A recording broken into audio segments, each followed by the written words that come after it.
Welcome to GOODER Stories, where strategy meets heart. I'm Gail Hataitham, founder of GOODER Creative Studio, a branding studio that partners with nonprofit and purpose-driven brands to make the world better one design at a time. Every other week, I sit down with changemakers from across Canada's nonprofit sector to explore how marketing can move missions forward. This podcast is here to help you share your story with more clarity, creativity, and confidence. Let's get into it. Today, I'm chatting with Katrine Claassens, an experienced environmental communicator with a deep background in policy, clean energy, and the net zero transition. She's worked with governments, universities, and nonprofits across Canada, South Africa, and beyond, helping organizations sharpen their messaging and build stronger communication strategies. From leading rebrands to training teams, Katrine knows how to make complex topics clear, compelling, and actionable. Hi, Katrine. How are you doing today? Hi, nice to see you, Gail. Nice to see you too. I have the privilege to work with Katrine a few years ago, and I'm so honored to have you today with us. Yes, I just jumped at the chance to talk to you again. Yeah, right? You have worked with across sectors and continents. So what are some common communication mistakes nonprofits make when trying to connect with the public that you notice? So I think you have two kinds of nonprofits that go into different things. You've got well-funded nonprofits and perhaps nonprofits that are kind of on a shoestring budget. One mistake that's common to both of them and can be, I wouldn't say disastrous, but definitely affect your communications in a good or bad way, depending on your budget, would be not identifying your audience. So this is where everything starts. And once you've got that really crisp and really clear, you're good. But if you don't know what that is, you're going to spend a lot of time and resources. If you have a lot of money, you're going to spend a lot of time and resources. And if you don't have a lot of money, you're going to take the things that you really need and the resources that are quite scarce and waste them. So first thing you come in when you're communications director is who is your audience? And a lot of people will say, everyone, the general public. And that's not an audience. I mean, I guess some people with mega budgets will have something like that. But again, it's very hard to reach absolutely everyone. So I think not identifying your audience would be one thing. And then another thing would be when you've got a strategy in place, make sure that that's also really, really clear and streamlined, because a lot of people will look at something coming in like TikTok, but if you're an organization that's dealing with rural people with very little internet, maybe that's not the best way for you to do it. Or maybe when you're working with teenagers and you're like, we need to get our blog done, but the blog takes up, I don't know, easily 20 hours of staff time from when it's written to when it's decided to meet to when it's approved to when it's edited to then someone wants to take it down. It's not a good use of time. So really seeing that, these common mistakes are not identifying the audience and then not using your resources correctly, because you don't have a clear strategy in place. Yeah, like target audience is one of the crucial part when you do branding as well. Because like when you target everyone, you target no one, right? Yeah. You cannot communicate to everyone at the same time. You need like a focused messaging for each audience. Like if you have different target segments, you need to craft out different messaging for each one. Yeah, definitely. And I think that different messaging, so if you've got a broader audience, like you'll definitely need to drill down, but you need to get completely audience obsessed from the start. I've worked with projects where, a lot of energy, perhaps more than what people were comfortable with, was spent looking at what the audience is. You kind of like annoying people, like, what do we think about this? What do we think about that? But it's so valuable. It's this kind of measure twice, cut once approach that I take to everything.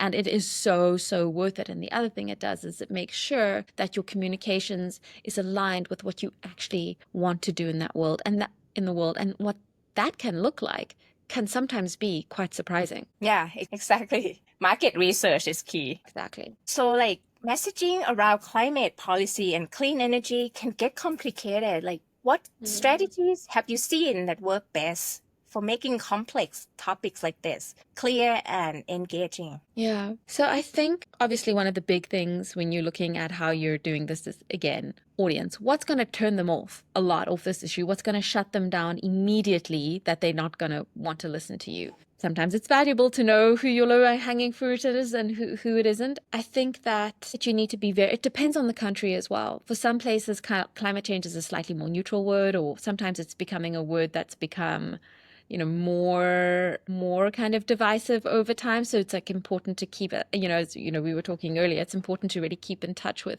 what's going on politically. And things like some organizations have switched from using climate change to talking about carbon pollution, which really works for them because they're looking at it as a pollution thing, which is a word people really understand. So, and also might care about, we know about pollution. That's something we've learned about since we were little kids, especially perhaps for an older audience that doesn't really, grew up talking about that kind of thing rather than climate change. So I think starting with values is a really important place, starting with the starting point, and also starting with things that matter to people. How do you connect what you're talking about to something more tangible? That's really important for advocacy organizations, think tanks, and stuff like that. Other times, and there's been a lot of criticism of climate communications when for many, many years it was coming from a lot of academia. People were saying, you're just putting it out there, you're not talking about solutions, but there's definitely a place for that as well. And in those, when you have a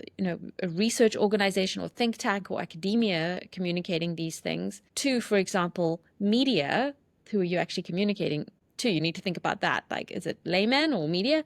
You need to look at things like jargon. Right? So not using a lot of jargon. And one tip that I always tell people to use, and this is relating specifically to English speakers, is use the old words. People will always be more attracted and understand and connect with old English words. Everyone prefers, so everyone would prefer a warm welcome over a cordial reception. A cottage in the woods is way more welcoming than a cabin in the forest. So cabin and forest, you've got French words, cottage, warm cottage, you've got old English words. At the 100, I think it's like 99 or 98 of the 100 most commonly words used in English are Old English. When you want to speak to people plainly, be aware of when you're using words that have a Latin origin. Crazy. Sounds crazy, but it actually really, really works. Yeah, Go back to the old world and you'll be saying what you mean anyway, That's really interesting. That's a pretty good tip. I mean, and we're talking about, we spoke about jargon, like perhaps not using scientific terms. That's something that's really hard for people because, especially when you're working with academics, because they are very specific, very careful, years of experience in talking about something in a really specific way, and they do not want to say anything that doesn't mean exactly what they mean. And I really don't think in communications that we should compromise on that, right? So how do you do that without losing, pixelation of, you don't want to pixelate things. You want to still be clear. And I think that the language that you use is really important, even if it takes a little longer to say it by using an older English word, for example. And you've got jargon, and then you can look at maybe a younger audience, and then you've got slang. Does it look cool for organizations to be using slang? I find it a little, for a millennial word, like a little cringe myself. You should know what these words mean, I guess, and be careful that you're not using them in the wrong way. It's really like go back to what we talked about before about the strategy and be clear on your audience and all that, right? Otherwise, you just miss the mark to connecting with them. And you will miss the mark. But that's another thing about communications. Know when you're missing the mark. Track what's working, track what's not, do A/B testing.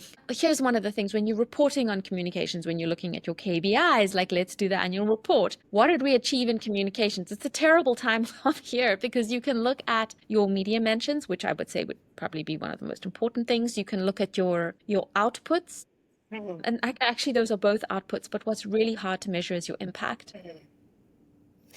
It's a qualitative evaluation. It's really, really hard to do unless you're bringing in, big money and getting people to do polls and going like, how did public opinion shift? And do you know it was really you that shifted public opinion on something that a lot of people, many people, is kind of a fringe issue in their lives? Like, Yeah, we don't know. So I would say that that's one of the hardest things, as well as people not setting up these systems from thing. How are we actually going to measure what impact we're having and what's not working? Yeah, I always wonder like how do you really measure your impact, right? Hmm. Beside the numbers, Hmm. how do Hmm. you know if something is really working? Yeah, that's quite a sophisticated thing. And I mean, one of the things that's very popular in South Africa, and I think in places beyond there as well, something called monitoring and evaluation. Got a system to monitor, and then you also need a system to evaluate. And a lot of people are going to go, I mean, I remember we did 100,000 social media posts, and we did this and we did that. And then people are also interested in an easy thing, which is to look at the metrics of those social media points. So to go, how many people engaged? What was the bounce rate? What is the click-through rate? What are all these things? And that's all. So say you send out a newsletter and you've got a link right at the top. You're having an event. And very, very few people click on that link. Is it in the right color? Could people read it? Do you want to have it multiple times in the email? With those kind of metrics, you can go, okay, only 30% of our audience click through. Is that actually a high rate? Why don't you can evaluate the strength of your communications and how you actually design that email. What's harder is going, well, what happened after that event? You know, are you sending out surveys asking people things? Are you actually asking the right questions in those surveys? Did you enjoy the conference? There are things, I mean, there was the one, one of the conference of the parties, which is this climate change conference that happens. I think it was Copenhagen. I'm not 100% sure. I was reading an article which spoke about, one of the things that made the conference such a disaster was, maybe a strong word, was because the food wasn't great and people were, I think they were cold and there was just nothing ever to eat and everyone just had this horrible experience and that matters, thinking about like what matters. So beyond that, I think a lot of those metrics are just noise. And I think, well, again, it depends on the organization, but even if you're selling a product, if tons of people are clicking but not buying, what's going on? Maybe you're also selling something. Like I know someone that has an Instagram account with 1,000 people selling way more than someone that has 10,000 or 100,000 followers. That's also really interesting, when we're looking at these, it's not what you think. And I think, when you're going into, your Google Analytics or your social media analytics, we need to be very careful about how we interpret those things. Mm-hmm. Sometimes you're writing an op-ed. All you want is for one person to see that op-ed. You're not writing, dear so-and-so, but it needs to go in the right newspaper, in the right way that it will maybe educate them, maybe put some pressure on them, maybe start some conversation with the people around them. Who is your audience? Drilling down again and again into that. Right. Yeah. I feel like in the environmental space it's pretty Mhm. competitive and there's just so many different angles to it. So like for organizations that how can they find that edge, the edge that is a little bit makes them stands out from other people? Like how can you help them to find that edge? Mm. It's a really interesting question because over the course of my career, so I've been doing this for 20 years now, what I've seen is that what used to set the organizations that I work, when we were working in comms was things like they were very, very high entries, barriers into doing something well. Like video was really expensive and hard to do. Graphic design was really hard and expensive to do. And not a lot of people had social media and, comms teams were also smaller. I think comms teams have grown in a lot of these spaces. So you could stand out by having beautiful branding, by having beautiful videos, by having a newsletter, which not a lot of people were using MailChimp. They were just sending things out through Outlook. So you could stand out and build something consistent. Websites. I remember the first website of this company I was working for had a website where every time we wanted to edit something, we had to go and speak to the web designer who would do something. It was really, there were huge barriers to these things. So you could stand out quite easily just by having, things that looked good and made sense and were streamlined and kind of impressive. Everyone was very impressed by that. Now with AI, a lot of those, the cost of production can drop to zero almost. So you can just go into Wix, for example, and, download a website template and edit it yourself. And I mean, I recently was speaking to someone who had no comms and was doing this all themselves. They'd gone in, they'd chosen a brand look, they'd done everything, and it looked kind of like a good example of what something might have looked like 20 years ago, which had a whole lot of people and a much bigger budget working on it. So that's a big question for the future. How do you stand out? And that will change again and again and again and again. It's kind of actually terrifying, the pace of change that's happening. And yes, there's a lot of opportunities in this, but it does also mean that you've got these crowded, shouty environments. So I think, to speak to that, what I think is going to make people stand out is consistency and building relationships, how you build those relationships and what they really look like. So I can give an example of a client I've had who was working with very sensitive, emotional issues with people. And she was very reluctant to go onto Instagram and show her face and say, hey, I'm here. These are the things I want to work through. This is a problem I've been dealing with. How are you feeling about this? Is, welcoming them in as the warm, charismatic, engaging person she was. She didn't know how to get into that. So what she was doing was this kind of 10 years old strategy of writing, putting things on, for example, LinkedIn that were very well written, but didn't have that connection with her. And I think that kind of connection is really important in the future. Like, people want to see your CEO, talking to you. And a lot of universities have jumped on this. They've got students a day in the life. I think that that's actually really interesting. There is a question as well of how vulnerable you want to make yourself. Because you could be a bit of a full person and, you're open to mistakes. But again, I think that's part of why you engage with them that way. There is the risk there, but that also means there's authenticity, and that also means there's perhaps a little bit more integrity. And yeah, I would say that that's at least some of what I think people want to connect with the real people, like real story. Sometimes we just focusing on too much of like crafting it perfectly. I think the clarity in the strategy, like we talked about before, is really the key, and the consistency. Like, even though like you want to be authentic, you want to be real, but you still have that message in mind. Like, what is the key? What are you trying to communicate with people? What is your brand? I feel like you can still be you and still communicating in the consistency of your brand. And that would be in the strategy that the designer can help with. Because I see a lot of small businesses, especially, they can go off tantrum like with the AI and with the freedom, with all the free tools that they can find. But then it's all over the place, right? Like, there's no focus, and then that would be harder for the audience to engage with them. That's a really, really good point, is that it's not always in the best hands. Ever. Just to say you've got someone that has no design skill, no passion for design, no real interest in design, they get an algorithm to spit out a logo and colors, and then they use them. So someone that might be a bit more interested, at least they'll have the consistency and the fonts will be the same, whatever. But also what that opens someone to use that to create a lot badly, not just in terms of consistency, but in terms of, the font going off the side. There's still things to think about like that. You have led some rebrands in the past for like organizations. Yeah.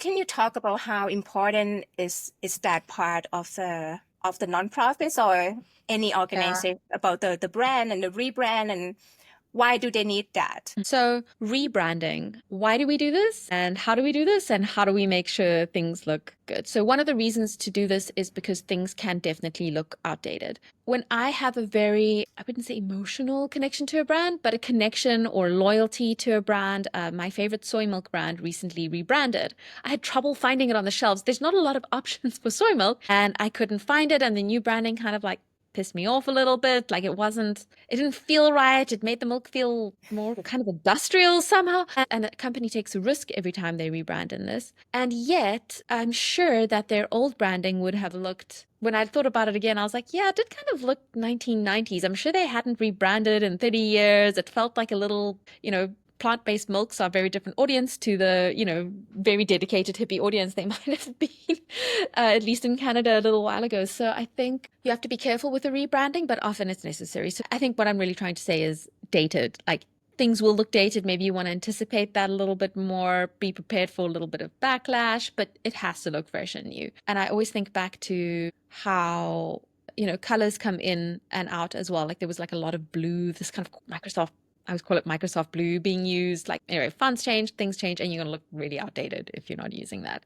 And I think, to speak to the other, question of like, how do you do this? I think that the branding, it's not just about like what it looks like. It's about how it speaks to what you do. It should be intuitive. It should be maybe very fun, maybe very serious. I've seen quite serious organizations using fonts which scream like fun, and it's like it erodes like a little bit of trust. If you're dealing with maybe an elder audience, like they're not going to find Comic Sans like extreme example, funnily ironic and playful like that. That's not what they want to do. They want to communicate authority. So there is that. But and then one other thing you also want to think about is accessibility. I just saw a post on social media where someone had like beige writing with a kind of pink background. There were similar tones. You could barely read it. Really annoying.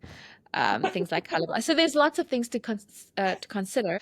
And the other thing is like how you roll this out in a big branding project, where you're going to add it. Like, should this be in people's email signatures? What does that mean? Getting everyone on board. Those are tough things to do. But I would say the main thing with branding is to either not look updated or have something that really aligns more. Maybe organization's mission has changed a bit. And sometimes, organizations start with branding that they couldn't really afford a lot, and it was one thing and it's not really working. It was quite, done quite cheaply or inconsistently. Maybe it wasn't really done at all, and it needs to be redone when you've got a bigger budget to do it. But also not necessarily always throwing the baby out with the bathwater. Like I've seen complete rebrands. I'm like, whoa, there's always going to be a shock factor. I'm like, what? New logo. You need to be careful with those kind of things. Yeah. There's a lot of considerations behind that for sure. And usually, like when a brand or an organization or a business, it grows, it just needs something that suits them better. Exactly. So the last question I have for you today, Katrine, is that like, what would you like to tell other marketers and communicators in the nonprofit out there? Like, what would be something that you wish that they knew, or something that like a tip that you like to tell them? I don't know if I have so much a tip as something that I think we, to talk about, that I think we all need to talk about, which is what AI is going to mean for communications and how we're going to use that, and what happens when the cost of production gets quite close to zero. How do you navigate that? How do you feel when you land? Because, say those blogs that take 20 hours from start to finish, like literally everyone's like, just do a little blog. Like once we count, we looked at the hours of the editing and the uploading, and it was 20 hours of staff time. And when I looked like, who's reading this? Wasn't that many people. I don't know. Anyway, so interesting things like that. But say you do have a blog that is quite popular and well read or whatever, and you're trying to put out one a week. It's going to be so tempting to put through your latest report and get something with AI to spit it out.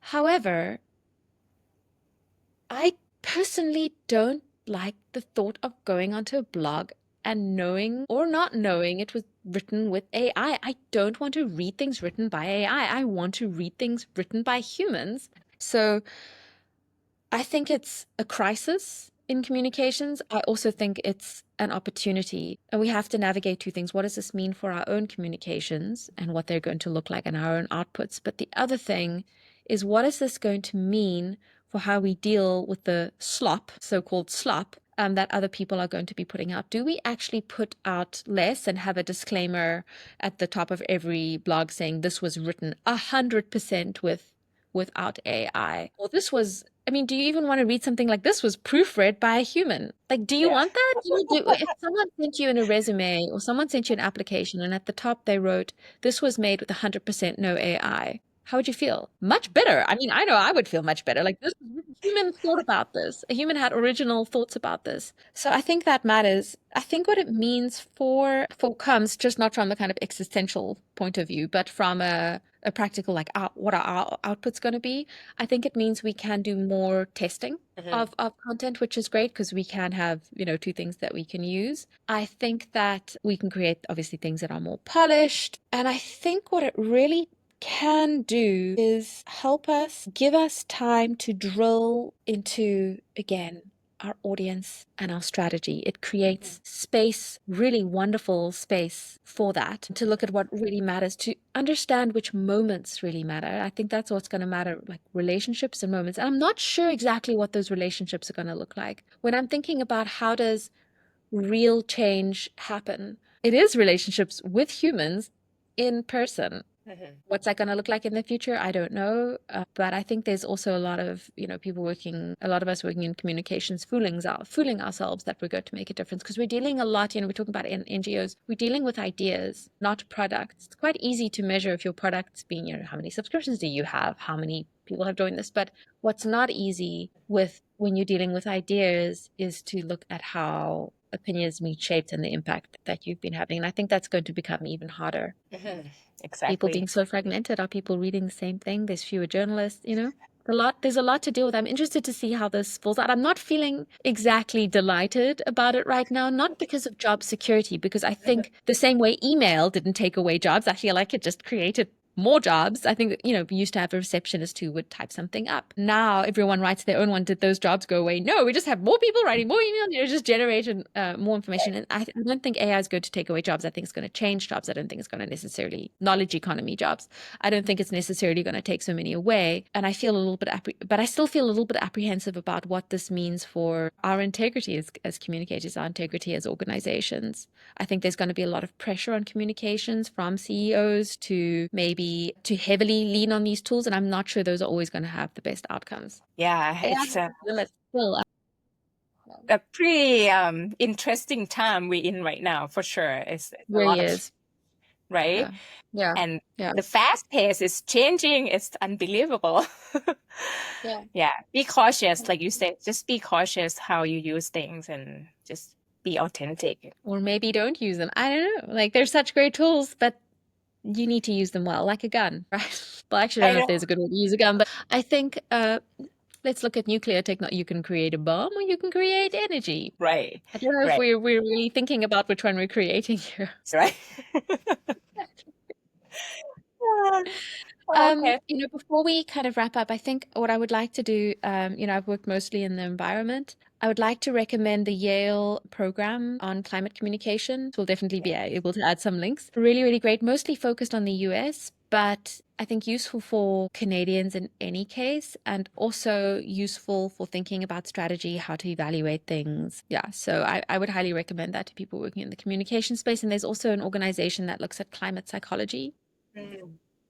And one of the things they look at is, feelings and how they affect people when we're talking about stressful things like climate change. How do you shift someone going from feeling absolutely desperate and despairing and sad to feeling like they have agency and can do something about it? So really useful resources, which I will send you, which we can make available. So much. Thank you so much for sharing your insights and all your experiences. Great to talk to you. It's just so valuable. Like I want our listener to be able to take away with all this food for thought that you have given us. So if people want to learn more about your work or connect with you, where is the best place for them to go? Just pop me a message on LinkedIn. So thanks again for joining us. And to everyone listening, if you enjoyed this episode, be sure to subscribe and share it with your fellow nonprofit marketers. And stay tuned for more conversations that help purpose-driven organizations grow their impact through better design communications. And that's a wrap on another story. Until next time, keep making stories worth sharing. Bye.